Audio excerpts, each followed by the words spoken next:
And now, from beyond our dimension, this is the JeffMara podcast. Here's Jeff. My guest is Jessie DiConti, U.S. Army veteran and current music and marketing consultant from Nashville, Tennessee. Jessie was an atheist until she had two near-death experiences, and today we're going to learn about them. Jessie, thank you so much for being my guest today, and welcome. Hi, thank you. All right, if you don't mind, then let's just start right on the day of your first one and go from there. Okay. I wanted to make sure and say, just in case anybody drops off, that both near-death experiences were both equally as profound and identical. So it was two separate days. Both of them were because I was not breathing. And so this was in 2010 in the spring in Simi Valley, California, where my daughter and I lived. And just a background, I had been spending a little time with my mom here and there, watching TV, and I had put on some weight. And it was because I was under a lot of stress, just child custody battles, things like that. And as a result, I got what turned out to be sleep apnea, but I was unaware of it. And my mother, when I would stay at her house, watch a movie or something, complained and said, and she works for urgent care at the time, "You stop breathing in your sleep and it's frightening." I lay there and I wait, because you snore. So it's like you're snoring and then you just aren't breathing. You stop. And it was sending her into a panic. And she had been telling me that I had put on a lot of weight and I needed to see a doctor, and that she thought I should do a sleep study because I probably had sleep apnea. But I blew it off and ended up one night, I guess I stopped breathing because there is no way to explain what happened to me. I'm going to do my very best to put it in the words that are available here on Earth. But what happened is I came out of my body.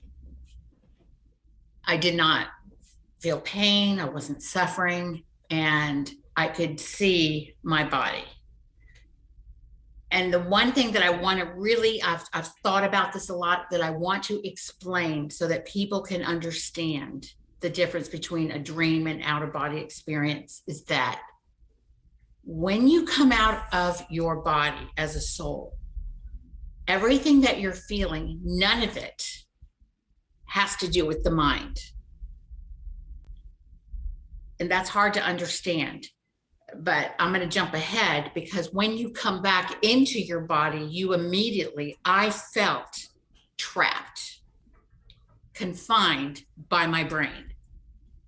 Now the brain was thinking. Now the brain was judging.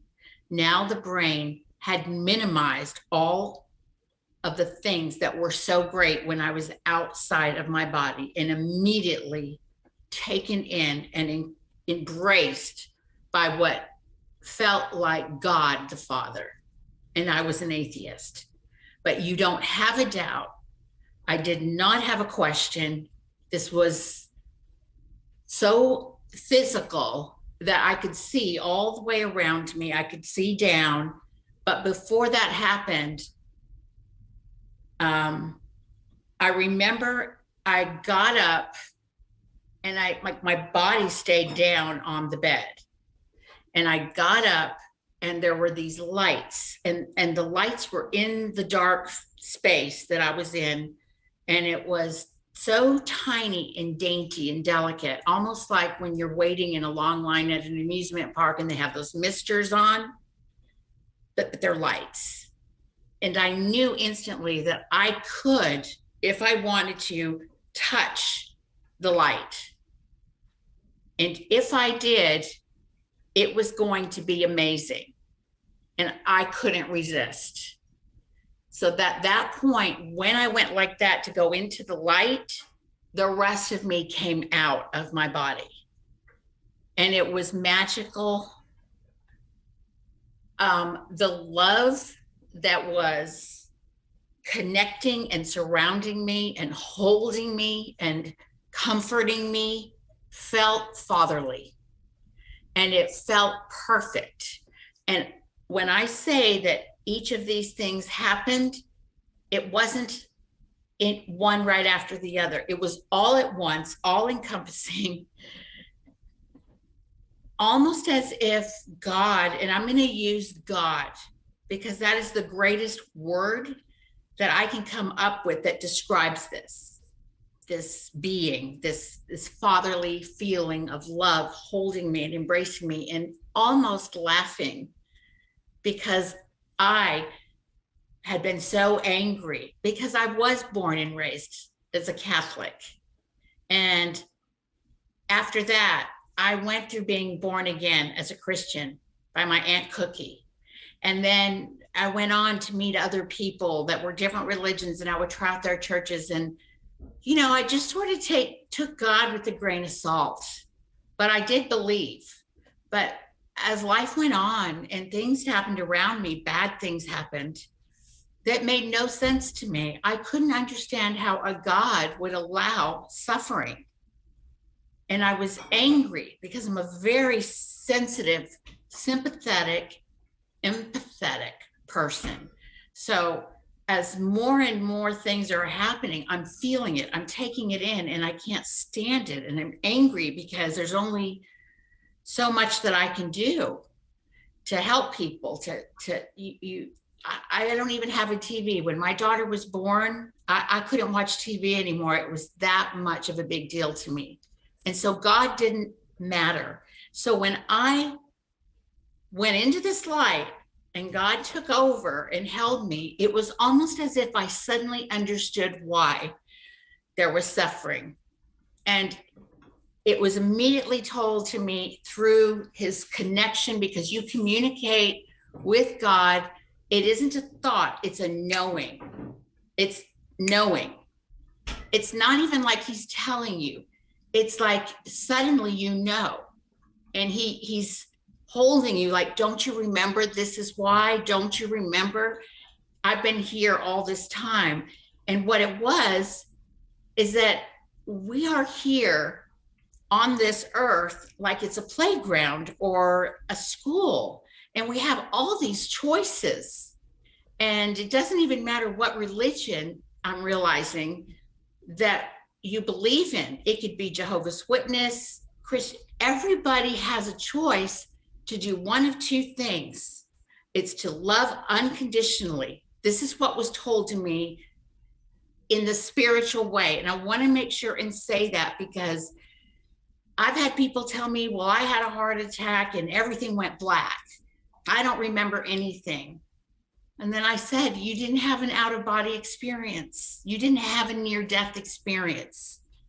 You were unconscious. That's what happens when people faint, okay? Or a person goes to sleep. It isn't about thinking. When you have an out-of-body experience, it is so great and so magnificent. And this is just the entrance. I'm not even talking about what happened even further as I went in. And that, it almost sounds cliche, but I want to try and drive this point home, that these so-called different colors or these flowers or the music, it isn't as if we're just hearing it. We are part of it immediately.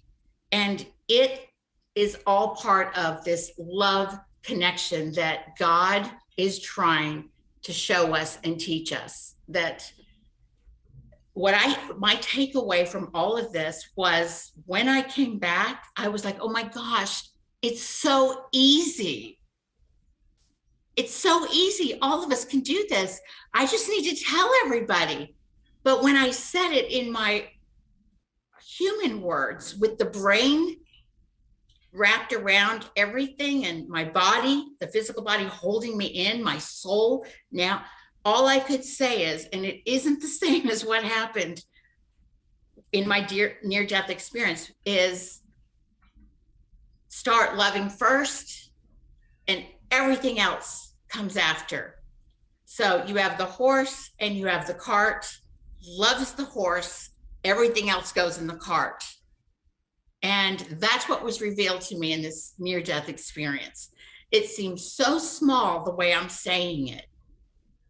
But when I was there, and it was so amazing. And it's like, okay, you can't stay. You have to go back there and tell everyone this. There's no way I can convince anybody that this is the secret to life that everybody wants to know about. And with people who are so religious and so wrapped up in you got to do this and you got to do that, and you got to have first communion and you got to do, God's just so loving that really even the Bible, what was revealed to me, and a lot of Christians aren't going to like this. A lot of pastors aren't going to like this. My brother, who's a minister, might have a problem with this, but he just loves me so much. But man wrote the Bible. Yes, these are people that had experiences, prophecies that were revealed to them, things that actually happened. Jesus dying on the cross. But in the end game, we need to all remember we are all human here on earth, those before us and those after us, and we all make mistakes. And the few that, or the many that get to die and experience this effervescent, magical, sparkling, fulfilling, no needs, no pain, no question. When they say you don't suffer, that means you don't even have a question. You don't have a curiosity. You know everything. And to come back into this body is a nightmare. I was devastated, and I've had a hard time with it. PTSD, whatever, because I don't feel like there's enough for me to do. There's only one me. I need more of me to spread out around the world to spread this message about unconditional love. Now, I was the type of person, I'm a patriot. I was all over my Facebook page criticizing terrorists, ISIS, when the elections were going on, saying, showing people, look at this, look at how awful this is. And when I was in the presence of the Lord or the Holy Spirit, the love of God, the love of Christ, when I was in his presence, I knew instantly, these are my brothers. It's not their fault. God loves them just as much as he loves me. And what they're doing, yes, they are murdering Christians, but they're instantly in the arms of the Lord. And while we may not like it, and it's ugly and grotesque and it's happening, we are wrong to criticize them if we don't have the courage to get on a plane, fly over there, and tell them about the love of God. That's not on them, that's on me. That's what I got out of all of this. Of course, none of it was said. You are communicated with, you are connected with this God, almighty being, that's all love. And oh my gosh, those are my brothers, but I'm not going over there. I'm not brave enough. That's got to be somebody else. But I'm certainly not going to go back on Facebook and smash them up with my words, because that is not unconditional love. And so once I got through the lights, it was as if, people often ask me, did you see any of your loved ones? And I want to say, yes. I have a friend whose son just committed suicide, blew his brains out. I want to say yes, because I know that's what she wants to hear, that she will see her son again. And the thing is, everybody felt like my family up there. I had nobody that was deceased that I was close to here on earth. But let's take my grandmother, for instance. I was never close to my grandmother. And when I was in heaven, oh my gosh, it's like they were all a part of me and I was a part of them. And we were all so happy to be together. And I didn't want to leave that. I didn't want to leave that.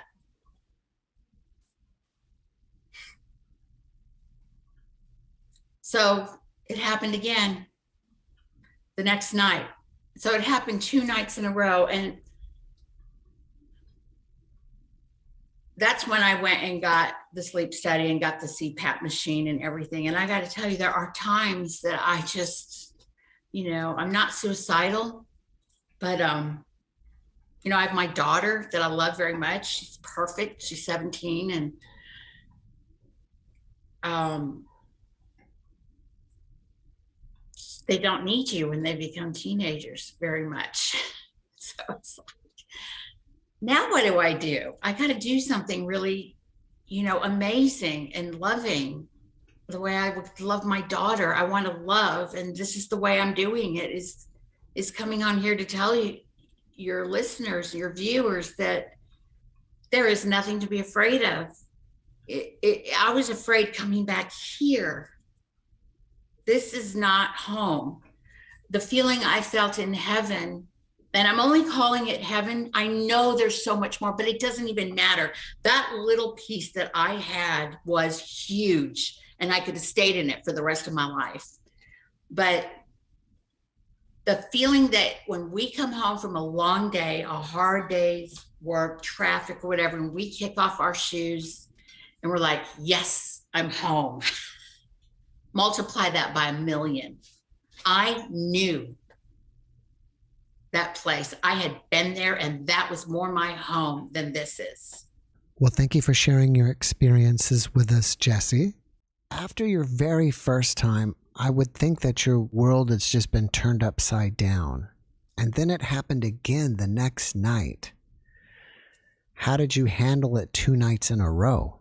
The first time that it happened,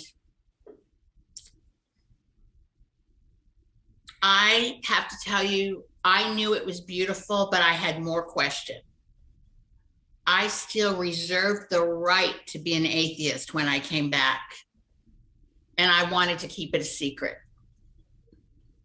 When it happened the second time, I actually wanted more. Like I said, wait a minute, before I go, light something up, do something. I want something that, like what you do in the Bible. I don't know, set my room on fire, do something here on earth and prove to me.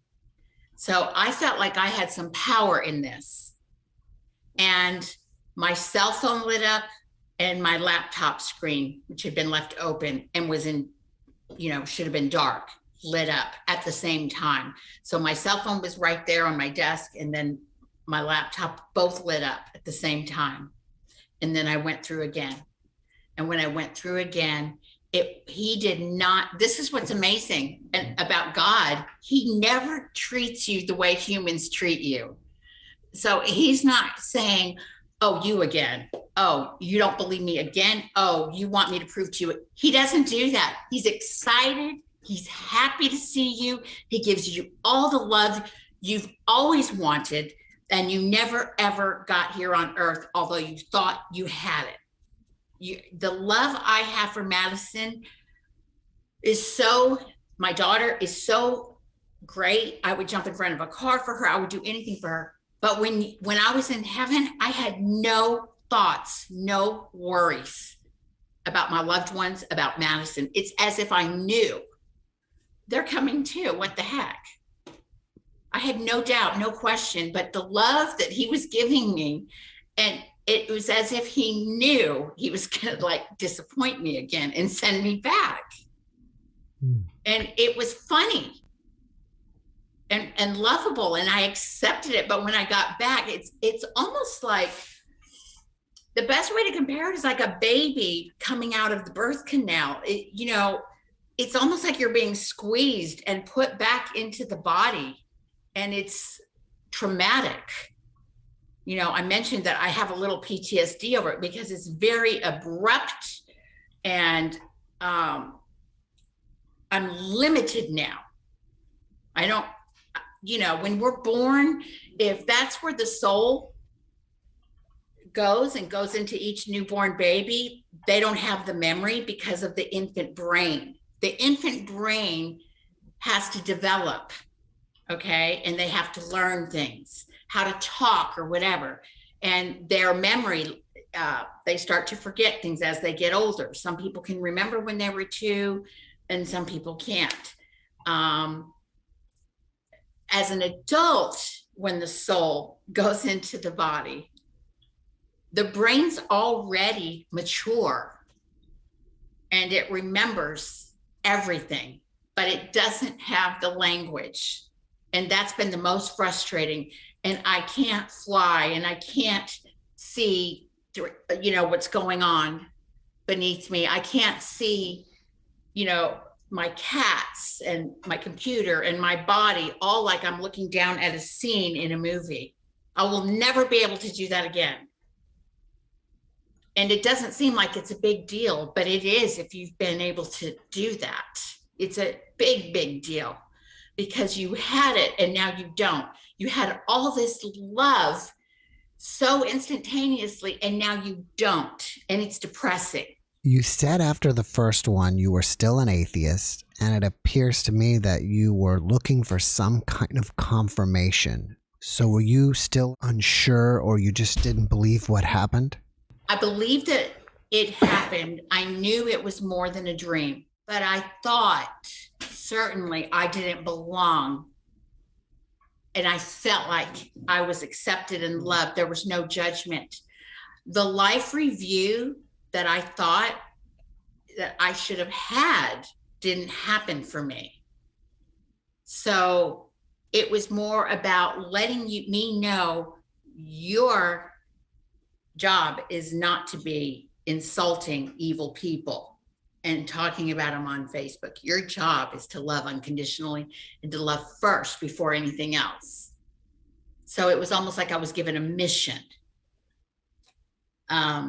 I never felt like I was going to get to stay. So are you saying that the reason why we suffer here, it's all because we're in school and we're just here to experience suffering? Absolutely. No, not just suffering. So some people like to say Earth is hell. I could easily agree with that now, that it's at least some kind of purgatory, a holdover, because when you come back here and you've experienced heaven, you're not allowed to leave. It's like being in prison. It's like you're in this world that I don't care if you stub your toe, that hurts. I don't care if you have to smell someone's bad breath. That's a suffering. There's every little thing. I got to feed the cat. My back hurts. I don't feel like going to yoga. I'm gaining weight. I've got cancer.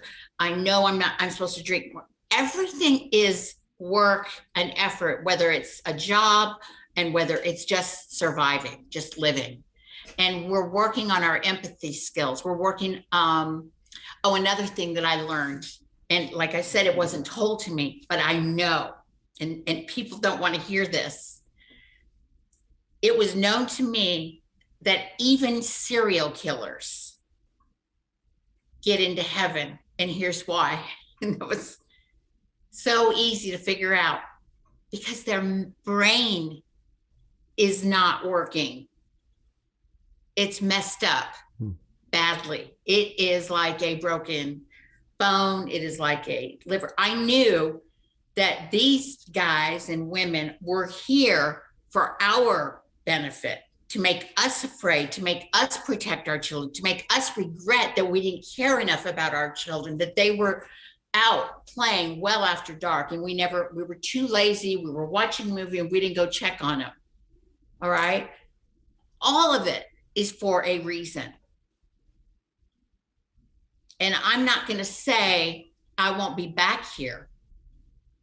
I don't know, but when we're in that realm, it feels like God's going to let you do whatever you want, that he does want you to have everything you've ever desired. And I don't know how these people end up on earth with mental illness or missing legs, or it could be something, that was naturally that way, or it could be something because a mother did a lot of drugs and their child was born that way. But so many reasons, and we just aren't supposed to be judging anybody, not even the killer. They're all dealing with something deep inside of them. They have fear too. They are angry. They, are lashing out in the same way that we do when we're unkind to our spouse or our child or impatient with our dog. It's all something we're supposed to stop doing, and we're supposed to correct and fix. So how did you come back? Were you forced, or did you choose, or did you just spontaneously wake up in your body? No, I was forced.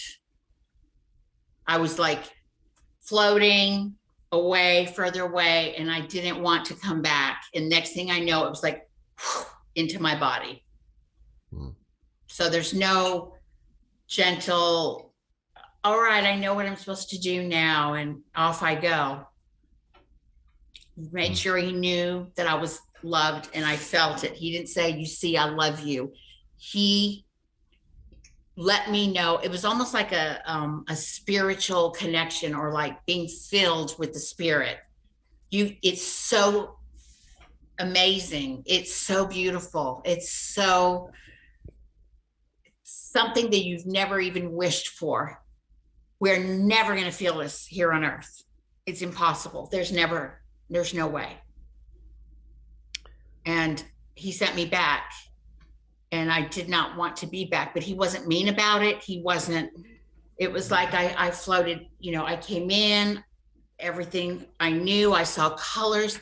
I'm trying to understand these colors that I saw that aren't like colors here on earth. I mean, I've literally got crayons and mixed colors together with my paint. And I'm like, what was that color? Multiple. And then the flowers weren't flowers like that we look at in the yard. The flowers literally were like souls, like spirit flowers. And they were sending out love also. So it almost felt like I was in an entrance, like there was more that I could have experienced and I didn't get there. It was enough. It was enough. Did you happen to see some type of barrier or veil that was not letting you cross to that spot? No, what happened, it felt like space, but not frightening, like being in outer space. So dark and light and colors. I didn't get to see the grass, but I saw flowers coming out of space, but they were in formation.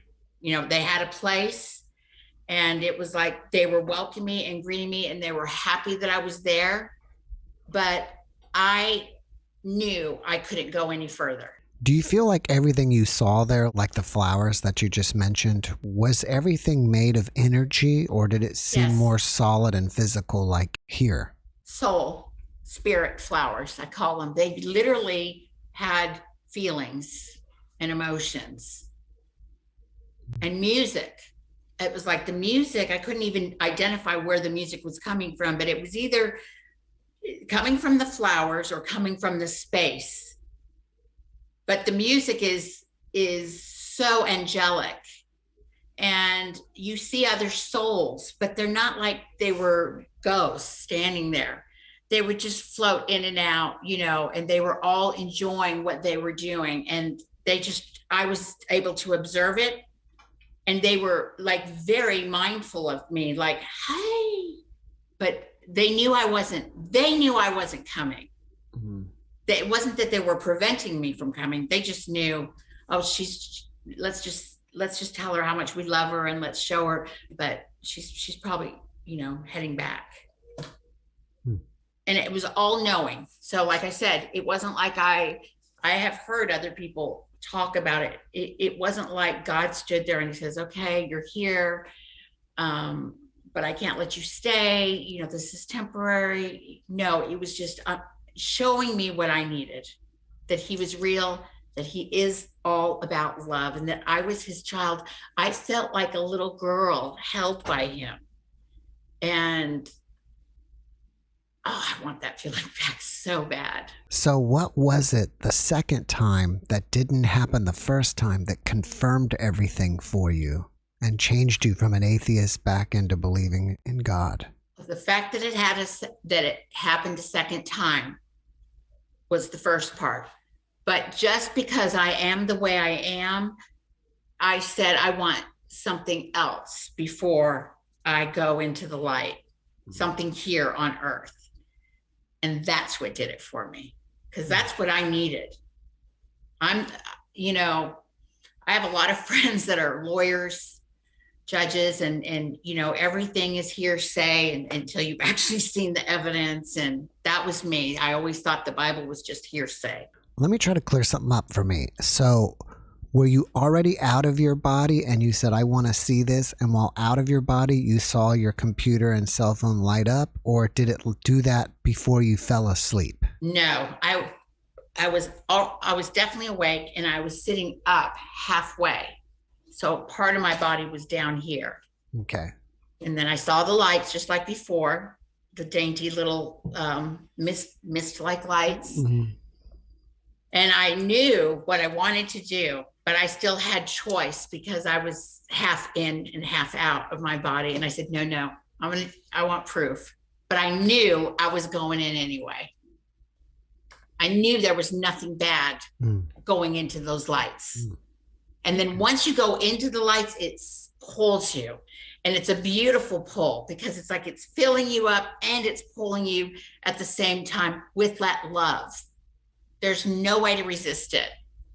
It's too perfect. It's too just beautiful. Just so, I don't think that there's, drugs. I don't think alcohol, there's nothing that could make someone have this experience of being outside of their body and a free spirit, able to move and do whatever it wants, and to feel that all that love. The body, the heart, the mind doesn't accomplish that in the physical.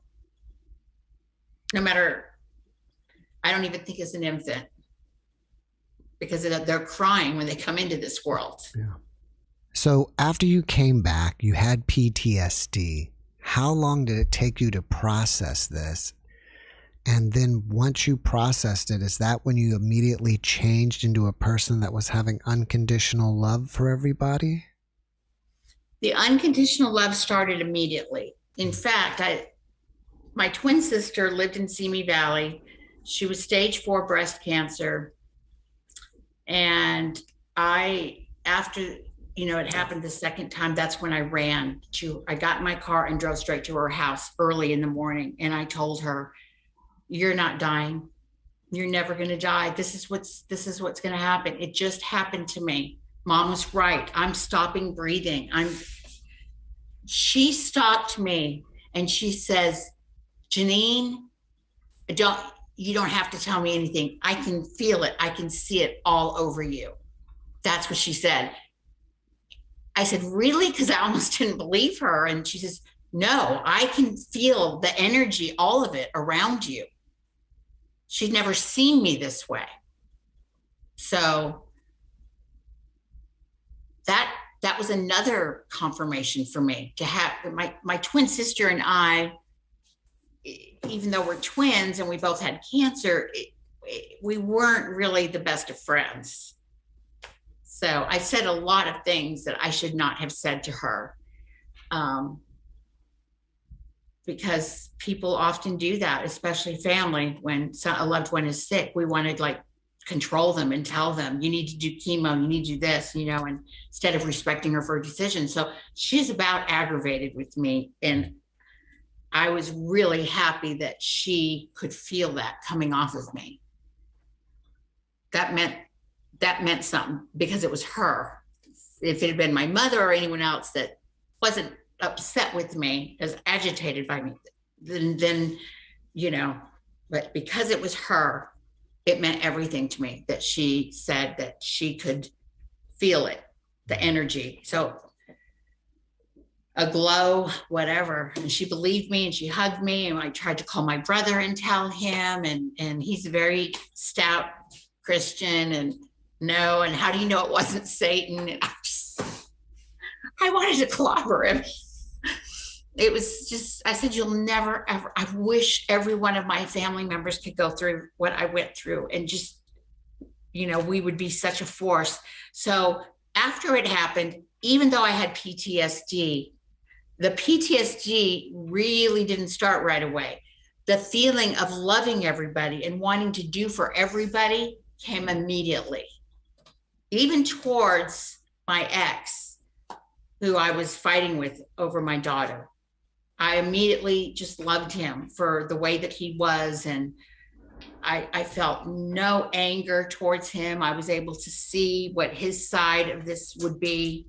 I was able to empathize with every little thing, every little squirrel, bug, you know, everybody got the door open. Nobody got squashed by my foot anymore.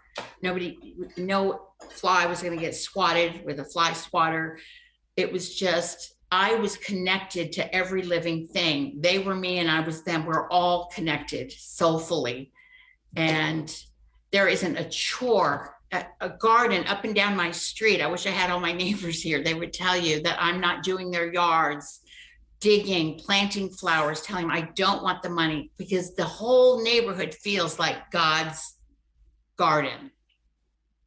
It's like these aren't our houses, if that makes any sense at all. Mm-hmm. So I just want to do things. I want to, because I'm always just connected with source, with God, with that love, or pleasing him by pleasing and taking care of all of my neighbors and loving my neighbor literally the way he wants us to love, unconditional love. I don't know what your story is. I just love your soul to soul. And I want to give. Have you discovered that you have any new abilities that you didn't have prior? Intuition. I've always been intuitive, but intuition about what to do and where to go and what choices to make. It's coming intuitively and it's hitting its mark. So if everyone's telling me, you know, don't throw a party because of COVID, because I do tend to throw holiday parties a lot, and I feel like I brought this entire neighborhood together. A lot of these people hadn't talked for a long time, and I just threw the party, and everybody was having a good time. There was lovable. There weren't people drunk or anything, and it was a connectedness, and it was a bonding that this whole street needed. People were lonely. People were isolated. And then my husband and I both got COVID. We're fine. But we were in bed together, and I didn't care if anybody wanted to say you shouldn't have thrown a party, but it was worth it, bringing people together. And that's all I want to do is help people, like really be involved. So I don't just say hello to a neighbor. Like I am in all the way. You know, I'm rolling up my sleeves, and I want to know what your needs are, and I want to love you, and I want to help you. And a lot of people don't trust. They immediately think, what does she want? And I have to resist that self-consciousness. That's brain. That's my humanness. One woman, I did all of her flowers for her. she said her son was an ex-drug addict. Her husband had cancer that he was fighting. He was getting married. And I just saw her out in the yard one day and was talking to her. And I said, is there anything that I can do for you? I do yard work and I would love to do your yard for you, plant flowers this season. And she just started crying, and she's like holding me, and I'm holding her in her yard. And she says, my son's getting married and I'm having guests come stay, and I can't afford a landscaper. I said, don't worry. You tell me what flowers you want. I will do it all. So this is what I'm having to resist. I did it, and her husband got mad and ripped everything out. Wow. That's what I'm not supposed to let bother me. My intentions were good for her. She needed it. She was happy, and there's nothing I can do because he's got cancer. He used to do all their gardening and the landscaping, and he did not want a handout. So I can love him and pray for him, and I would never do that before. Can you tell us about the reality over there? Do you feel like that was more real than here? And perhaps this is the dream and that's reality? I'm glad you asked that question, because real, you got to look at that word, what's real? Because this is real right here. What's happening here on earth is very real and physical. But our true self, the true reality, the true place where we belong, that real home away from home, is definitely outside of the body. And you feel it and you know it. So people that are saying, oh, the brain shuts down, there's no way, you're hallucinating. That's because they're thinking with their brain that everything is thought. You come out of your body and it's a whole other consciousness. It's a whole other dimension. Mm-hmm. And it is as real and more fulfilling and happy and more of a birth and no suffering and pain than this world could ever be. This is definitely not where people want to be. This is tiny, teeny tiny compared to where I was. That is home. And there's no suffering. It sounds like it's perfect over there. And so in order for you to experience suffering and all the terrible things that happen here, you have to come here. Otherwise, it's impossible to get that experience there. That's a good way to put it. Because if you think about it, what was I doing before? I was feeling sorry for myself. I was combative. I was competitive. I was angry. I refused to accept Christ or God, or I was a complete atheist by choice. And I was only going to do for myself. I was going to do anything to get my daughter back. And to be honest with you, that's a selfish thing. Okay. And even if he isn't a good person, the ex, or she isn't a good mother, whatever they are, the motivation behind what I was doing, and I never would have known this had I not been in heaven and had my near-death experience, all of my motivations was for me so I wouldn't suffer. So my daughter Madison was a tangible thing, but I could never admit that. I could say, she's my daughter, but she doesn't belong to me. She belongs to God. Now I know that. And her father, even if he's not perfect, and even if he's a jerk and he drinks and drives, or he texts and drives, the bottom line is he's suffering. He was suffering without Madison. So I'm not mad anymore. I can't be mad at anybody. because every single one of us is suffering if our souls are in this body.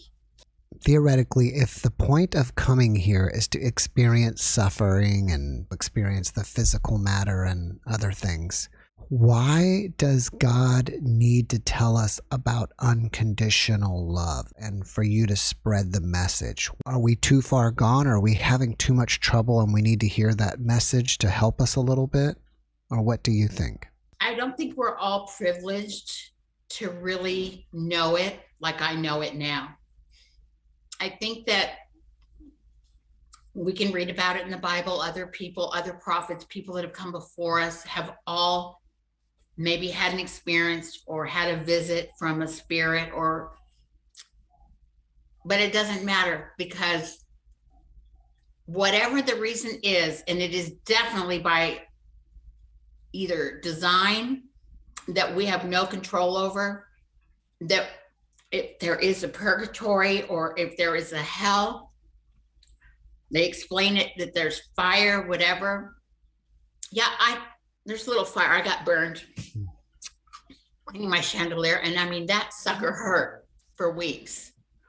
The suffering that we're doing here, I can't believe it's punishment, because I never felt punished or judged, but I definitely felt like we had something that we had to do. And we're not all supposed to be doing something different. We're all supposed to be collectively raising the vibration of love, that love is the most powerful. And until you feel it and you know it, and you see that you can't judge anybody until you come out of your body, so that your soul actually experiences the love connection, because it's reciprocal, it goes back and forth. It's like an energy, and just takes your breath away. You're like, oh my gosh, I never want to leave here. This is my home. This is where I belong. To come back here and to be back inside a body, all that's working is your brain. And the brain is a cage. The brain isn't letting you feel or do. So whatever our nerve endings and stuff is, the soul and the spirit, or whatever it is that comes out of the body, the consciousness is much stronger as far as feeling goes. We're never going to feel that here.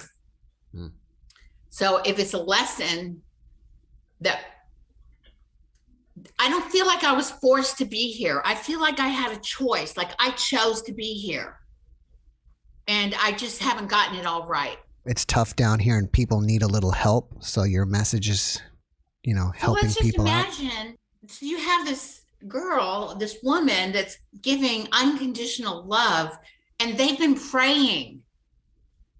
Literally, I've become an answer to their prayers. So they may not be there yet. They may be like I was, but I am a fix. If they have faith and they believe and they're praying and I'm the answer to their prayers, that's a good thing. That's a good experience for a place like Earth. And we all know every week there's something around the corner. Just as something good happens, there's something not so good that's going to happen, or something catastrophic. I've never seen and experienced on my street so much death. 2 doors down, I see the aftermath down there. So I don't know if it was a hoarder or somebody died, but he would never come out. He was a recluse. The lady, the sweetest woman up at the corner, her daughter died on Thanksgiving. Her boyfriend died. Her sister died, who lived right next door to me.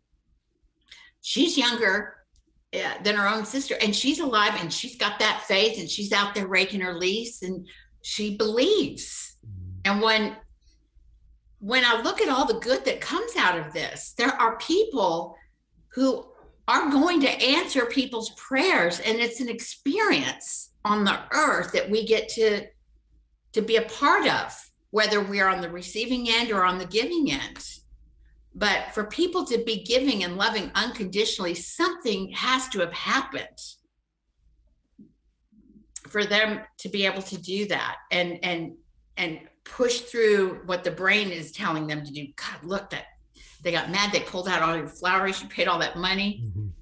Just doesn't matter. It doesn't matter as long as I have that connection still there available to me. And I've had it twice. So I am one of the lucky ones. After you got back, what do you think surprised you most about the earth or this realm or our life here? Is how loved everyone was. How all these people that I thought were bad, you know, in every movie I've watched and you hear about that, they're just human, and human is messy, and it's nothing like when the soul comes out of the body. I'm having a really hard time with people who really believe there are demons running around here on the earth, you know, that every time that someone is a serial killer or that they are evil. I just have a hard time believing that. All I see is the brain is really messed up. Even our government, every government, they've made it stepping on people's heads all the way up. And here on this earth, they've lost sight. They aren't loving unconditionally. They are trying to bring something to themselves that they think is going to make them feel awesome, that they're going to be on top of the world, and they're not. They're having all kinds of problems just like every other human being. Their health isn't great, but they've got something waiting for them. They are suffering. A lot of wealthy people are suffering. Yeah. They don't have that love connection with humanity. They've had to pay a big price to get to where they are today. And I think they are having it the hardest. They think they have it the best, and they are very manipulative, and they get things done, and there's ulterior motives and all that, but we do not need to be worrying about that. I was telling my husband that the other day, you know, every time, you know, he's talking about the news, and I'm like, you know what has really happened to us? They're talking about it, but we're waking up in the morning, you're going to work, and I'm doing my thing, but none of that's even touched us. So we're so trained to be angry and to be mad. And that's what's blocking this love connection. This energy, this love vibration is the greatest gift of all. And the closer that we get to it, the better our lives are going to be. And I think that is what we're supposed to be doing. And there may be a way for this entire planet to collectively love unconditionally and heal the world. It's been really difficult, and I'm glad you're asking me questions, but it's been very difficult, and it's the most frustrating part of all of this is putting things into words. So I could have a dream, and I can write it down and analyze it, but it just feels so brainy, and what happened to me is so out of the body and so not here of this world, and so much more of a place where I belong. And I never wanted that. I didn't want a God experience because it didn't exist for me. To me, it was all a bunch of BS that somebody made up to get people to behave themselves. It had no meaning, no rhyme or reason. And in an instant, everything had meaning. And I just wish I could explain it better. Right. It's so complicated and so big and so simple. So simple. Well, Jessie, I need to switch gears on you because I'm running out of time. Do you have anything that you would like to promote? Well, I guess Jersey Shore Country Radio and DiConti Weddings.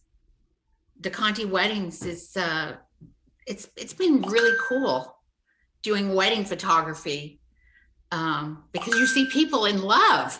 Everybody's happy. Yeah, that's great. All right. After watching this podcast, people may want to reach out to you and ask you questions or chit chat. Are you open to that? And if so, how can they reach you? Absolutely. In fact, I'm going to encourage people to call me. My number's public. So I'm going to ask them to leave a text or a voicemail, because that's what I want. I want conversation. I want to help people who are suffering. So it's 310-919-6996.